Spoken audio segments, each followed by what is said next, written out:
What if the most ambitious space sim of our time is secretly the sequel to a beloved Star Wars MMO? Star Citizen, love it or hate it, has been making waves for years, and lately some of the features in development give mega Star Wars Galaxies 2.0 vibes. It might sound crazy at first, but stick around. We'll explore how Star Citizen is evolving into the spiritual successor to Star Wars Galaxies, capturing that same magic of a living, breathing sci-fi universe. Now look, I get it. Star Citizen's development has been a journey. Including private investments, it's raised around $1 billion as of this video. It's been in development for more than a decade, and it's still technically in alpha. People have every right to be skeptical. Hell, I was skeptical until I played it back in 2016. If your instinct is to storm the comments and call it a scam, go for it. I welcome it. Now, why bring this up? Because any discussion of Star Citizen needs that context. It's a hugely ambitious project with a history of overshooting. But if you're willing to set aside the memes and take a look at what's in the game right now, something real is starting to take shape. It's rough, sure, but the bones are ambitious in exactly the way Galaxies was, and that's worth talking about.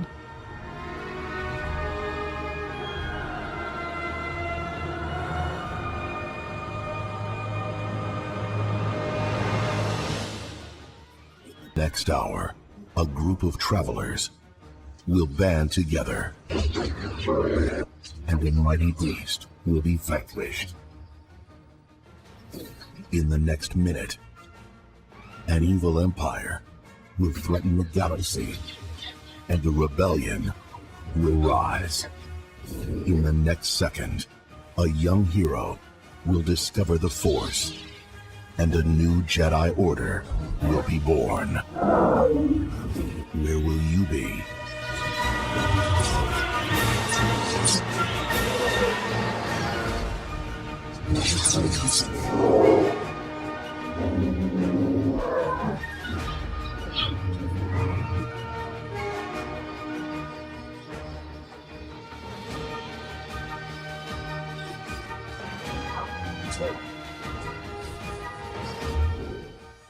Star Wars Galaxies. Experience the greatest Star Wars saga ever told. Yours. To understand why Star Citizen feels like Galaxy's successor, we need to recall what Star Wars Galaxies actually was, and why it's so fondly remembered. SWG launched in 2003 during the golden age of MMOs, where games like EverQuest and the soon-to-come World of Warcraft had you slay monsters and follow quests. Galaxies dropped you into the Star Wars universe with over 30 different professions to choose from and said, go live your life. And these weren't just combat classes. Sure, you could be a bounty hunter or the Alpha class Jedi if you managed to unlock it, but you could also be an entertainer like a dancer or a musician, an image designer, which was basically a plastic surgeon, a bioengineer creating pets from DNA samples, an architect, chef, doctor, armorsmith, weaponsmith, so on. Game lets you mix and match skills from these professions to truly customize your character's abilities. It was complex and at times overwhelming, but man, it felt incredible. You weren't the hero of the galaxy, you were just a person in the galaxy carving out a role through your skills and interaction. It was the ultimate playground for Star Wars fans. Want to be a moisture farmer in Tatooine and never fire a blaster? Go for it. Want to run a cantina in Mos Eisley and spend your days entertaining other players with music and dance? You could do that, and many people did. I didn't know what I wanted to do when I first started playing Star Wars Galaxies. The guild that took me in mentioned they could use a bioengineer, and sure enough, a few days later, I was out on Dathomir trying to sample Rancor DNA while avoiding being eaten. Absolutely amazing. The economy was almost entirely player-driven. Players crafted nearly every item in the game. Weapons, armors, starships, houses, furniture, speeders, you name it. The player probably made it. Galaxies created a virtual society with its own economic and social structure. There was an interdependence between professions that made the community feel alive. Crafters needed hunters to bring creature resources. Hunters needed doctors for medical buffs. Doctors needed dancers to heal their battle fatigue with some sweet cantina entertainment. Yes, dancing gave player buffs and cured combat weariness. In Galaxies, even partying had a gameplay purpose. Was it perfect? Oh boy, not at all. It had plenty of bugs, and PvP was completely imbalanced. The combat could feel very clunky, but players who loved it really loved it because no other game gave them that level of freedom in a Star Wars setting. Now, it's worth noting how Galaxy's story ended because it created the void Star Citizen is now trying to fill. In 2005, Sony Online Entertainment and LucasArts made one of the biggest blunders in MMO history with the new game enhancements. You know the heroes, you know the villains, but did you know thousands are playing the revolutionary Star Wars Galaxies online game? Now you can join the action. Create your own character from one of 10 species. choose a profession, take challenging missions, and even advance to the level of Jedi. Join thousands online 24/7 in the exciting, easy-to-play Star Wars experience that changes based on the way you play. Where the movies left off, your journey begins. Star Wars Galaxies Starter Kit, rated T for... They simplified Galaxy's 34 professions down to 9 classes, even letting everyone start as a Jedi to attract a broader audience. Instead, they gutted the depth that made the game special. Veterans were furious and many quit overnight. Galaxies limped on for a few more years but never fully recovered, and it shut down in December 2011. Other Star Wars games came, the Old Republic MMO launched right after, but those were guided theme parks, not sandboxes. For years, gamers kept asking, why won't anyone make a Star Wars Galaxies type game again?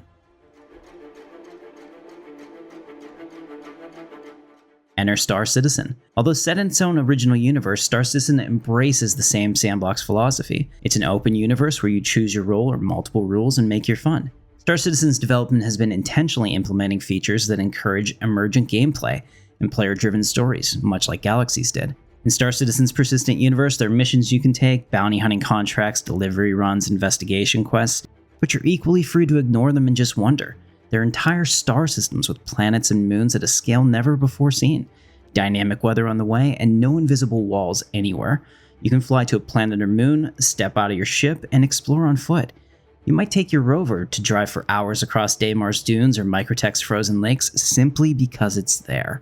The community is already treating Star Citizen like a virtual world, staging their own racing events, setting up in-game meetups, even role-playing as rescue paramedics answering distress calls. This is exactly the kind of player-driven content Galaxies thrived on. Another hallmark of the sandbox is that there's no right way to play. In Galaxies, some people were combat-focused, but others spent their days crafting or entertaining. Star Citizen is built with that same sandbox freedom in mind. Already, players can focus on combat or choose more peaceful careers. Trading, mining, medical, rescue, data running, or dive in hardcore to the even less lawful pursuits like piracy. The game doesn't force you into a linear progression. When you start, you don't choose a class, you just enter the universe with a starter ship and gear. What you become is up to you. Buy a medical tool and run rescue missions, you're a medic. Grab a mining ship, you're a miner. Tomorrow, you might try bounty hunting. Just grab a contract and go. The game never pigeonholes you. I've had nights hauling cargo peacefully and other nights dogfighting in a starfighter, all with the same character. Both games aim, or aimed, to be living worlds that continue even when you log off, where economy, locations, and social spaces change based on player activity. In Star Citizen, when you return to port after a long haul, you'll find players chatting, new ships landed at the station, maybe even hear about a player-organized event happening planetside. That kind of dynamic, unscripted experience is pure Galaxies energy. Star Citizen is essentially taking the sandbox design that made Galaxy special and updating it for a new generation with cutting-edge graphics and tech.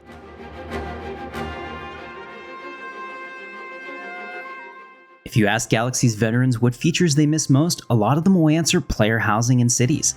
Star Wars Galaxies set a high bar by allowing players to literally build houses nearly anywhere on a planet and form player-run cities with mayors, player-placed cantinas, shuttle ports, the whole 9 yards. Owning a home in Galaxies wasn't just a gimmick, it was meaningful. You could decorate it with furniture, display your trophies, crate Dragon Skull over the bed, anyone? And even run a shop out of it. Entire communities of real players sprouted up. Major towns like Anchorhead on Tatooine might have been NPC settlements, but nearby you'd find player-created cities, bustling with activity. It gave Galaxies a real sense of community and place. You weren't just a wanderer in the world, you could be a resident of a town, literally built by players. Now enter Star Citizen's approach, player homesteads and base building. This is one area where Star Citizen is poised to one-up Galaxies in some respects thanks to the advanced tech and scale it's working with. Star Citizen's developers have showcased robust plans for players to build and own structures on planets. In fact, the latest CitizenCon devs unveiled the Homestead system, which will allow players to construct bases ranging from one-room cabins or mining outposts all the way up to larger installations like trading hubs or communal buildings. Think of it as player housing plus. Not just houses, but potentially player-built towns if people build in proximity. The concept is that you can drop a base on some distant planet or moon, customize it, and essentially live in the Star Wars Citizen universe as a settler. Sound familiar? The Star Citizen community instantly picked up on this parallel. In Star Citizen, the plan is that players will use construction tools or specialized ships like the colossal Pioneer construction ship to assemble buildings and modules. Once you've built it, your base is persistent in the universe. It doesn't vanish when you log off, just like Galaxy's houses stayed in the world. And Star Citizen is expanding on the idea. Bases will have functional modules. For example, habitation units, power generators for energy, storage depots, resource extractors, and so on. It's the evolution of Galaxy's housing, which was mostly decorative and for storage. Star Citizen's homesteads will be functional outposts. Crucially, they'll also serve the social community purpose that Galaxy's housing did. Players will be able to grant permissions to friends or org mates to use their facilities, meaning you can truly share a base as a home. It's easy to imagine a group of players founding a little town together. One person builds a habitat module, another builds a refinery and garage, another sets up a trading post, and boom, you have Outpost Sigma, or whatever you want to name it, essentially a player city in all but name. This is exactly what Galaxies had. Towns of random people living together with all the attendant drama that came with it. One reality check though, as in this video, Star Citizen's base building isn't in the game yet. You can't drop a house in Star Citizen's Alpha and start decorating, but CIJ's prototypes show that the true player housing, even city building, is coming. When this arrives, it could surpass Galaxies in one way: visual immersion. Picture strolling around your Star Citizen homestead at sunset, your solar panels humming as you gaze out the alien landscape. You might even farm some alien crops in your yard. Everything is at a true planetary scale. You can fly from orbit and spot your home from the sky. The tech is newer, but the feeling will be familiar. That sense of ownership and community pride. If you long to create the experience of walking through a town that you and your friends built from scratch, Star Citizen is answering that call. Soon the question won't be, which NPC city is my home, like in other MMOs and like it is today in Star Citizen. It'll be, which player city did you help build? Just like we asked each other in Galaxies.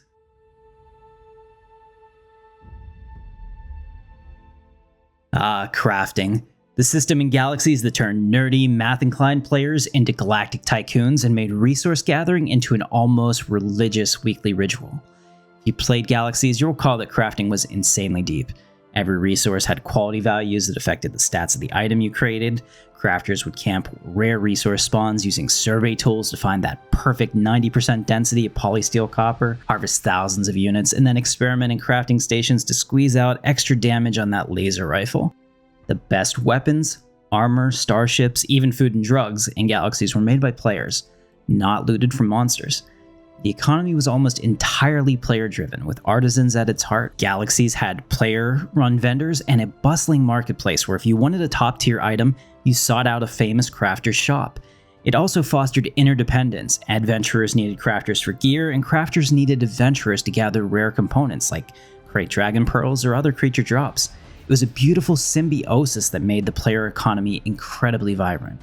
Now Star Citizen is bringing that ethos back, now arguably with even more sophistication.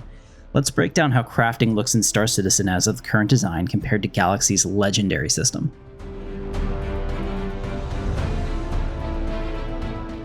In Galaxies, every resource, metal, chemical, gas, etc., had randomized quality stats like conductivity or malleability that would shift every few days. Part of the fun was scanning for the motherlode of high-quality resources and getting your harvesters down before anyone else. Star Citizen will similarly have resources of varying quality that influences player-crafted items. Pure ores or better salvage will yield superior results.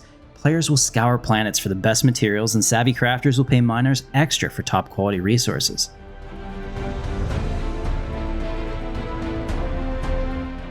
Galaxy's crafting had a complexity where you'd experiment during item creation to push its stats higher. Star Citizen's crafting, based on what we know from developer presentations, will involve blueprints and fabrication processes. While the exact mechanics may differ, the philosophy is the same. The player's choices during crafting will affect the outcome.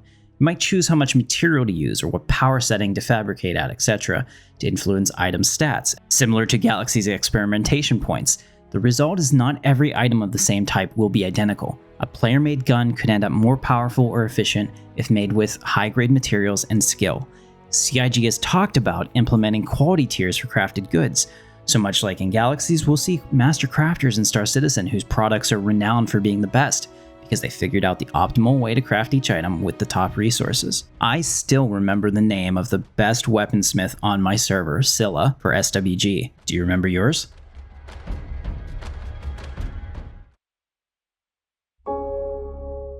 In Galaxies, advanced crafters could install factories to mass-produce items or components which they then stocked on vendors for the player market. Star Citizen is heading in this direction too. The developers have shown concepts of a player-run shops and the ability to fabricate items in quantity. While Star Citizen's economy will initially have NPC shops to seed the universe, the endgame vision is that players will be the ones producing and hauling the bulk of goods. In other words, Star Citizen isn't just slapping crafting on the side as a minigame, it's weaving it into the very fabric of the game's economy. The economy is the glue that binds all of the gameplay together. Both the NPCs and players will drive it, with NPCs basically filling the gaps that the players don't.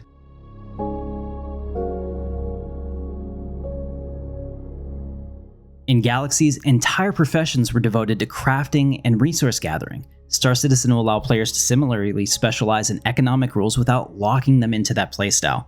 Already some players spend all of their time mining in a prospector or hauling cargo in a freighter, but nothing stops them from also being ace combat pilots since success is largely skill-based. With the addition of crafting, we'll likely see players who more or less become full-time industrialists, spending their gameplay sessions acquiring materials and manufacturing items to sell. The game even has specialized ships to facilitate this. For example, the Mystic Expanse is a dedicated refinery ship that will allow players to refine raw ore into a usable material on the go.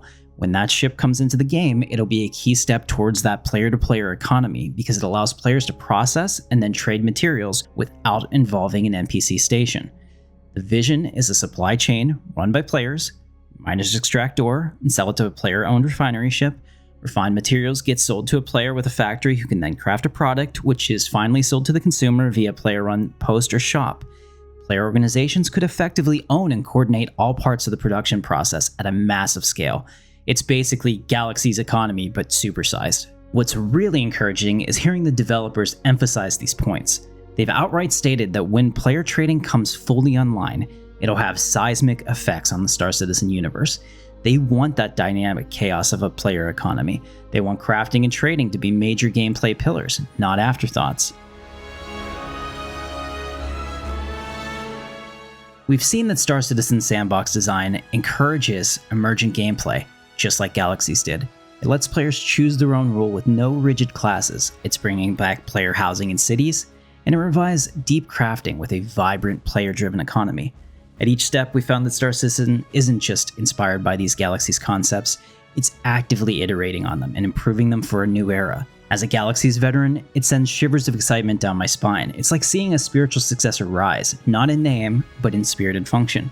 And it's happening in a game that is already playable and evolving in front of our eyes. If you're a Galaxies vet who's felt a void since the sunset, or a gamer who yearns for the ultimate sandbox MMO, you might want to give Star Citizen a serious look. It's already delivering many of the elements and aims to deliver even more.